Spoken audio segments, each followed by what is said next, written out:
오늘은 디모데전서 1장 말씀을 함께 읽습니다. 디모데 전서, 후서, 성경의 두 편으로 이 편지가 기록이 되는데, 이 디모데 전서는 성경을 분류할 때 목회 서신으로 분류하는 성경에 해당이 됩니다. 바울 사도가 첫 번째 로마 감옥의 수감 생활을 하다가 거기에서 풀려나고 난 다음에 그가 또 한 번에 걸친 전도 여행을 하게 됩니다. 사도행전에서는 첫 번째, 두 번째, 세 번째에 걸친 전도 여행에 대한 소개가 있고, 로마 감옥에 수감되고 난 이후 풀려나서 또 한 번의 전도 여행을 합니다. 그래서 그 전도 여행을 하던 중에 아마도 그가 빌립보나 혹은 데살로니가 지역에 있게 될 때 에베소 교회에 남겨둔 이 디모데를 향하여서 쓴 첫 번째 편지, 이것이 디모데 전서의 내용입니다. 당시에 바울의 동역자이면서 아들 같은 이 디모데는 에베소라고 하는 지역에 남겨두고서 바울 사도와 다른 복음의 일꾼들은 계속 전도 여행을 계속 진행하게 되고, 그 전도 여행 중에 에베소라고 하는 지역에 이 디모데를 남겨두고 그곳에 있는 여러 교회들을 섬기도록 했던 것입니다. 그래서 에베소에 목회를 하고 있는 디모데에게 이 편지를 쓰면서 어떻게 그곳에 세워진 주님의 교회를 섬겨야 될까에 대한 여러 교훈들을 이 편지를 통해서 전달해 주는 겁니다. 교회를 어지럽히게 되는 가장 큰 문제점은 거짓된 교사들이 그 지역에 들어와서 거짓된 교훈들을 계속 퍼뜨리게 되는 일입니다. 그래서 그런 거짓된 교훈들을 통해서 교회의 기초와 근간이 되고 또 기둥이 되는 그 교회를 흔들어대는 일들이 있는 겁니다. 하나님의 교회는 진리를 터로 삼고 진리를 기둥으로 삼아서 세워지게 되어 있는 교회인데, 진리를 허물고 진리를 또 왜곡하는 그런 일들을 통해서 교회의 가장 근간을 흔들어대는 일들이 있었기 때문에 바울 사도는 이 디모데에게 편지를 쓰면서 당시의 거짓된 교사들과 영적으로 선한 싸움을 싸우고 진리의 싸움을 싸워야 될 것을 그들에게 권면하는 말씀을 전달해 줍니다. 우리가 읽은 1장 3절부터 11절 내용에서도 그러한 경계가 잘 표현이 되고 있다 하는 겁니다. 왜 네 번째 전도 여행 중에 그가 아들같이 여기고 신실한 동역자로 여기는 디모데를 에베소에 머물게 했는가? 그 목적에 대해서 거짓된 교사들에 대한 경계가 중요한 원인이 되었다 소개를 해주고 있습니다. 그리고 이어서 바울 사도 자신의 하나님을 향한 감사, 자신이 하나님의 긍휼을 입을 수 없는 자임에도 불구하고 긍휼과 자비를 힘입어서 자신이 복음의 일꾼이 된 일에 대하여 그는 하나님께 감사하고, 또 자신이 그렇게 또 사도로 부름을 받아서 그가 섬기는 그 신앙의 자세, 그것에 대한 고백의 내용, 이것이 1장의 후반부에 표현이 되고 있습니다. 편지이기 때문에 일반적인 편지의 서신의 형식에 따라서 이 편지를 쓰는 사람이 누구고 이 편지를 받는 사람이 누구고 그 편지를 받는 사람을 향한 인사말이 주어집니다. 1절, 2절 표현되어 있어요. 우리 구주 하나님, 우리의 소망이신 그리스도 예수의 명령을 따라서 사도가 된 바울이 믿음 안에서 참 아들이 된 디모데에게 편지한다. 그러면서 은혜와 긍휼과 평강이 있을지어다. 이렇게 문안 인사를 하면서 이 편지를 시작하고 있습니다. 3절 이하로부터 왜 이 디모데를 에베소 지역에 있는 여러 교회들을 섬기도록 남겨두었는가? 그 중요한 목적에 대해서 소개를 해줍니다. 3절에 보시면 내가 마게도냐로 갈 때 너를 권하여 에베소에 머물라 한 것은 함께 네 번째 전도 여행을 하던 중에 에베소 지역에 일부러 머물게 했다 한 거죠. 그렇게 한 목적은 어떤 사람들을 명하여 다른 교훈을 가르치지 말게 하기 위한 것이다. 또 4절에 신화와 끝없는 족보에 몰두하지 말게 하려 합니다. 이렇게 분명한 이유를 설명해 줍니다. 또 더 나아가서는 뭐라고 말하냐면 믿음 안에 있는 하나님의 경륜 혹은 사역을 이루기 위하여 너를 이 에베소에 남겨두었다. 이렇게 설명을 해줍니다. 다른 교훈이 뭘까요? 복음의 진리의 교훈에 근거하지 않고 그 교훈을 흐트러뜨리고 왜곡하는 모든 것들을 여기 다른 교훈이다. 이렇게 표현을 할 수 있겠습니다. 그 내용들은 어떤 내용들이 주로 그 내용을 이룰까? 이단적인 가르침들은 두말할 필요가 없겠죠. 신화라고 말합니다. 신화.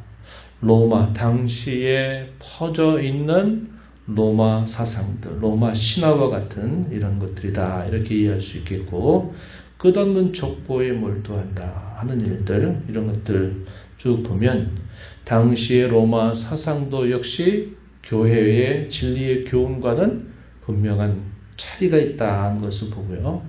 또 계속적으로 교회에 늘 어려움을 주었던 하나의 사상이 뭐냐면 유대주의 사상이죠.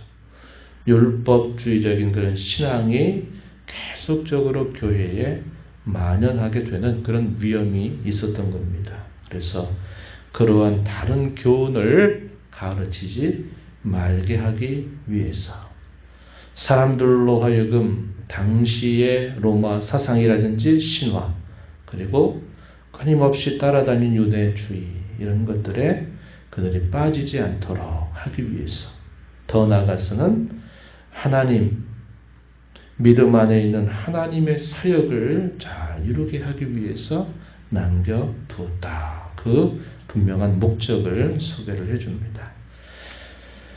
그 교훈의 내용은 어떠한 내용들을 담고 있을까 소개해 주기를 5절에 보면요. 청결한 마음, 선한 양심, 거짓이 없는 믿음에서 나오는 그런 사랑. 이것이야말로 바른 교훈의 중요한 내용을 이루고 있다 하는 겁니다. 결국 다른 교훈들은 이러한 것들의 결국은 저촉이 되고 이런 것들을 해치게 되는 결과를 가져오게 된다는 것을 깨우쳐 주고 있는 것입니다. 이러한 명령을 가볍게 여기고 이러한 명령을 멸시하는 사람들의 행태는 어떻게 나타날까? 헛된 말에 빠지게 된다. 6절에서 소개를 해주고요. 또 이어서 7절 말씀을 보면요. 그들은 율법의 선생이 되려고 하기는 하지만 자기가 하는 말이 무엇인지도 자기가 말하는 것이 무엇을 확증하는지조차도 깨닫지 못하고 그저 그들의 마음만 율법의 선생이 되려고 한다. 이렇게 말해주고 있는 겁니다. 바울 사도 자신이 바로 그 자리에 있었던 대표적인 인물이죠. 누가 봐도 그는 율법의 위대한 스승이 될 만한, 계승할 만한 그런 총박맞는 사람이었어요. 바리새인이면서 율법에 대해 대단한 열심을 가지고 있었던 그의 과거의 삶은 자타가 공인할 만한 율법의 위대한 스승의 계보를 이을 만한 사람이었다는 겁니다. 자기는 스스로도 그렇게 생각하였고 남이 볼 때도 충분히 그럴 만한 사람이다. 인정을 받았던 겁니다. 그런데 그가 나중에 그리스도 예수를 만나고 깨닫게 되고 나서 보니까 자기가 율법의 선생이라 생각을 했지만 자기가 뭘 말하고 있는지, 자기가 믿고 확증했던 그 모든 일들은 다 그릇되었다는 것을 그가 깨닫는 겁니다. 이 바울 사도는 자신이 유대주의에 깊이 들어가 있었던 과거가 있기 때문에 이러한 일들을 계속 답습해 하면서 주의 교회를 해치는 그런 일들에 대해서 대단히 안타까운 마음을 가지고서 경계를 하고 있는 겁니다. 진정한 율법은 그것이 아니다 하는 사실을 이야기해 줘요. 율법을 적절하게만 사용한다면 그것은 선한 것이 됩니다. 율법 자체에 문제가 있는 게 아니에요. 그 율법을 잘못된 방도로 사용하는 것이 문제라는 겁니다. 율법을 마치 우리 구원의 수단으로, 구원의 조건으로 그 율법을 사용한다면 이 율법은 적법하게 사용하는 것이 아니라는 거죠. 율법을 지켜서 그 율법에 흠이 없는 자가 된다는 것은 불가능한 일뿐만 아니라 하나님은 처음부터 그런 방법으로 구원을 주시려고 계획하지도 않았다는 겁니다. 그 율법은 도리어 어떤 쪽에 유익하냐? 죄를 범하지 않도록 그가 하나님의 구원을 받은 사람으로서 어떻게 살아야 될지에 대한 좋은 방도를 우리에게 가르쳐 주는 뜻이 있다 하는 것을 말해주고 있는 겁니다. 그래서 여기 9절 이하로부터 10절 쭉 이어지는 말씀에 보면 이런 표현들이 나오죠. 율법은 옳은 사람을 위하여 세운 것이 아니라 이렇게 쭉 하시면서 불법한 자, 복종하지 않은 자, 경건하지 아니한 자, 죄인, 거룩하지 아니한 자, 망령된 자, 아버지를 죽이는 자 등등 이러한 자들을 바르게 세우게 하기 위한 것이다. 바른 교훈을 거스르는 자들을 위해서 그 율법이 적법하게 사용이 될 필요가 있다 하는 사실을 이야기해주고 있는 겁니다. 그래서 바울 사도는 이러한 일에 있어서는 대단히 어느 누구보다도 이런 일에 있어서는 많은 관심을 기울여서 주의 교회를 세워가는 일에 대단히 열심을 내고 있음을 우리가 보게 되는 겁니다. 유대주의자들의 핵심은 바로 그거잖아요. 율법을 우리같이 잘 지키게 되면 의로움을 입는다라고 말하는 겁니다. 사람의 기준에 따르면 그렇게 보여요. 경건한 사람, 율법에 흠이 없는 사람, 태어나면서부터 그리고 어릴 때부터 그 율법을 듣고 암송하고 계속 그 율법을 교훈받고 자라가게 되니까 그 율법으로 마치 보게 되면 흠이 없는 사람, 경건한 사람처럼 보이고 저런 사람들이야말로 하나님이 약속하신 구원을 받기에 충분한 자격을 갖추고 있다. 이렇게 사람들의 시각에서는 보이지만 그러나 그 율법을 주신 하나님 앞에서 볼 때는 그 어느 누구도 의로운 흠이 없는 사람이 없다는 것을 이 사도는 그걸 깨닫고 발견하게 된 거죠. 그리스도를 만나기 전까지 많은 사람들은 그 생각을 하지 못한다 하는 겁니다. 그래서 바울 사도는 이 율법을 정당하게 사용하는 것, 그것이 대단히 중요하고 당시 유대주의자들, 유대 사상에 젖어 있는 사람들은 율법을 잘못 사용하고 있는 것임을 말해주고 있다 하겠습니다. 바울 사도는 자신이 과거에 그런 율법에 깊이 젖어 살았던 자기 자신을 하나님께서 끊임없이 긍휼히 여겨 주셔서 자기를 능하게 하시고 그뿐만 아니라 자신에게 귀한 직분을 맡겨주신 것에 대한 감사를 표현하고 있습니다. 12절 말씀을 한번 보세요. 나를 능하게 하신 그리스도 예수 우리 주께 내가 감사함은 나를 충성되이 여겨 내게 직분을 맡기십니다. 이렇게 말합니다. 자신이 전에는 비방자고 박해자고 폭행자였지만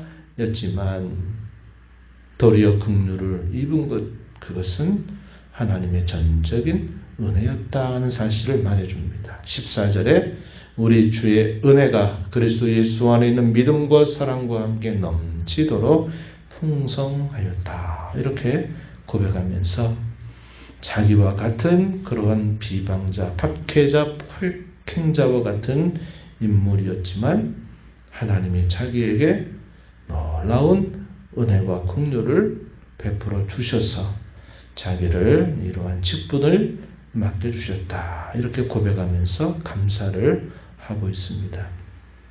15절에서는 또 뭐라고까지 말합니까? 마지막 부분에 보니까 죄인 중에 내가 괴수다. 이렇게 말해요. 자기가 과거에 유대주의에 깊이 몰입되어 있었던 그것을 표현하는 말이기도 하고 또 그가 온전하신 하나님 앞에서 자기 자신을 깊이 성찰하게 될 때에는 이러한 고백을 할 수밖에 없는 그러한 모습을 진실하게 표현하고 있다. 이렇게 우리가 여길 수 있는 표현이 되겠습니다. 자신에게 이러한 한없는 긍휼을 베푸신 그 목적이 무엇일까? 그가 스스로 그것을 설명하는데 16절에 보면요.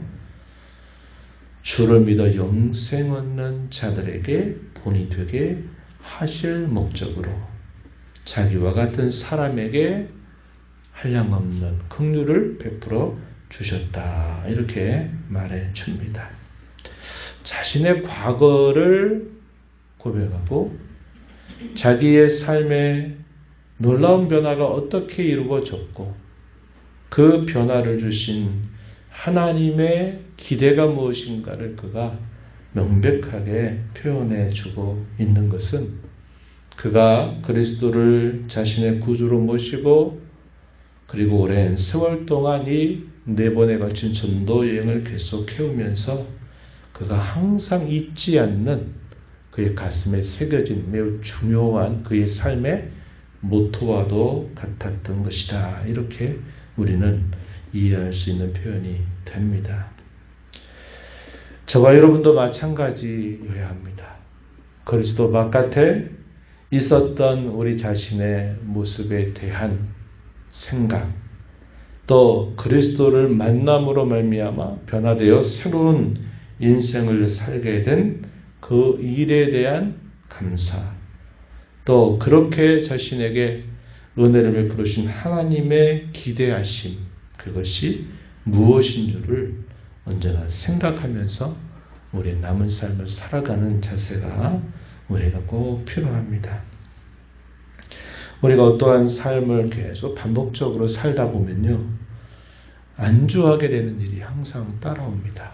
이 정도면 됐지, 이렇게 하면 되지, 이렇게 안주하려고 하는 그런 모습이 많이 나타납니다.